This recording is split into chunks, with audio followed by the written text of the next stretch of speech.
तो टोटल हमारे पास 8 parts of speech है। एंड हर एक पार्ट ऑफ स्पीच के लिए आपको एक अलग लेसन कराया जाएगा, जिसके अंदर प्रैक्टिस सेशंस होंगे। उन प्रैक्टिस सेशंस में आप पहले मेरे साथ स्टडी करेंगे और उसके बाद आप उसे प्रैक्टिस करेंगे मेरे साथ, अपने आंसर्स मेरे साथ चेक करेंगे। एंड जब ये 8 पार्ट्स ऑफ स्पीच कंप्लीट हो जाएंगे तो फिर एक कलेक्टिव प्रैक्टिस होगी, जिसे आपको मेरे साथ करना है। एंड उससे हमें क्लैरिफाई होगा कि आपको कितना अच्छा समझ में आया।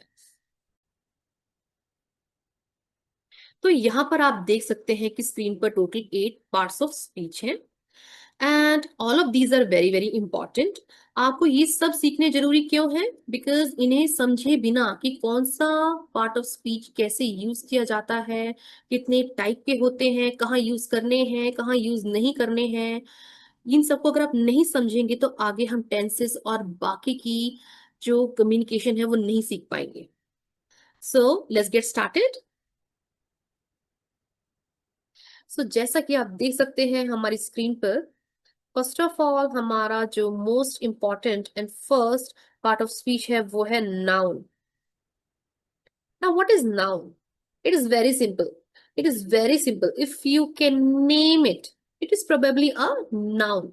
तो अगर आप इसका नाम बता सकते हैं या इसको किसी नाम से बुला सकते हैं, so it is a noun. For example, अगर किसी पर्सन का नेम है, प्लेस का नेम है, एनिमल का नेम है, थिंग का नेम है, किसी आइडिया या फीलिंग का नेम है, तो it is most probably a noun. For example, a person like Rohan, doctor, teacher, Taruna, right? Similarly, place, Delhi, school, market, anything like that. तो ये सब क्या है? नेम्स है। कोई पर्सन का नेम है, कोई प्लेस का नेम है। सिमिलरली थिंग मतलब चीज, may be a non living thing. So book, mobile phone, table, chair, anything, what is that? That is name of a thing, किसी चीज का नाम।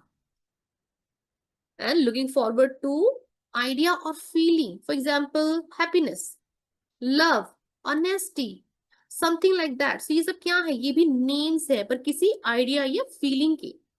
So if you can name it, that means अगर आप किसी चीज का नाम दे सकते हैं तो उस नाम को आप क्या कहेंगे? नाउन। राइट। नाउ इसके अंदर फर्दर बहुत सारे पार्ट्स हैं, ये एक बहुत बड़ा टॉपिक है, बट मैं इतना डीप आपको नहीं ले जाना चाहती, बिकॉज हम किसी कॉम्पिटिटिव एग्जाम की तैयारी नहीं कर रहे हैं इस वक्त। इस वक्त हम सिर्फ बेसिक अंडरस्टैंडिंग ले रहे हैं कि नाउन क्या होता है या किसी भी पार्ट ऑफ स्पीच का क्या रिक्वायरमेंट है और कहाँ पे उसे यूज किया जाता है। अगर मैं ज्यादा डीप जाऊंगी आप भी बोर हो जाओगे और बहुत कॉम्प्लिकेटेड हो जाएगा। इतना डीप स्टडी हम सिर्फ तब करते हैं जब हम किसी कॉम्पिटेटिव एग्जाम की तैयारी करते हैं। बट राइट नाउ हम सिर्फ स्पोकन इंग्लिश पे फोकस कर रहे हैं, तो अभी हम बहुत शॉर्ट एंड जितने रिक्वायर्ड हैं उतनी रिक्वायरमेंट के अकॉर्डिंग ही हम लोग लेक्चर को रखेंगे। ठीक है। Now moving on to next part which is very very important. And what is that? That is our revision part. Now identify the nouns in each sentence. So यहाँ पे first sentence है the boy is playing in the garden.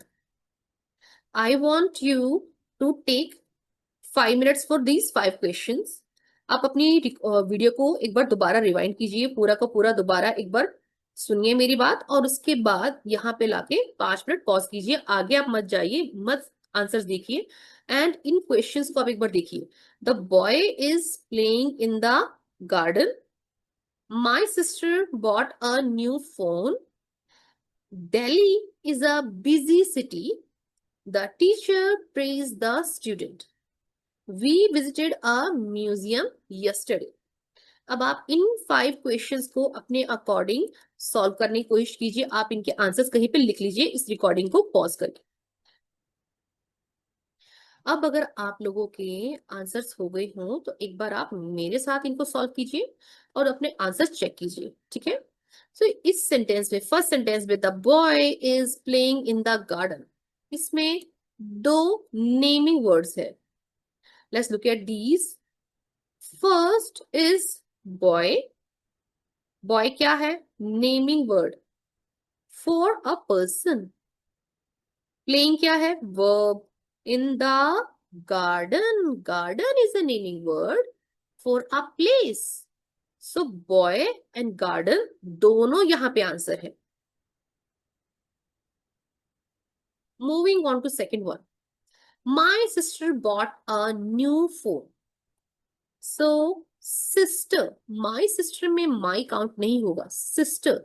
Sister is the word that represents a name, not my sister, right? So sister is a noun, naming word for a person. So this is a noun.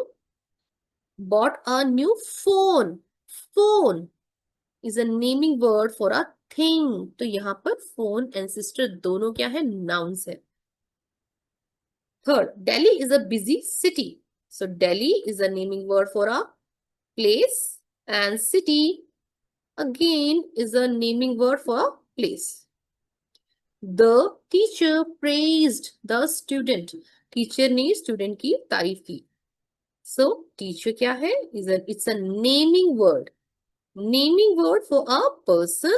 Student is also a naming word for a person. Similarly, so in the fifth one, we visited a museum yesterday. What is museum? Museum is a naming word for a place. So it is our noun here in this sentence. So I really hope आपको समझ में आया हो. कोई भी अगर आपको doubt है तो फर्स्ट ऑफ ऑल आप एक बार ये रिकॉर्डिंग पूरी सुनिए दोबारा एंड दोबारा अंडरस्टैंड करने की कोशिश कीजिए. एंड अगर फिर भी आपको समझ नहीं आ रहा है तो आप प्लीज कमेंट कीजिए and I will try to reply to you. So everybody, please like and subscribe for more such videos and for more practice sessions so that आप बहुत easily और बहुत fast English मेरे साथ सीख सकें.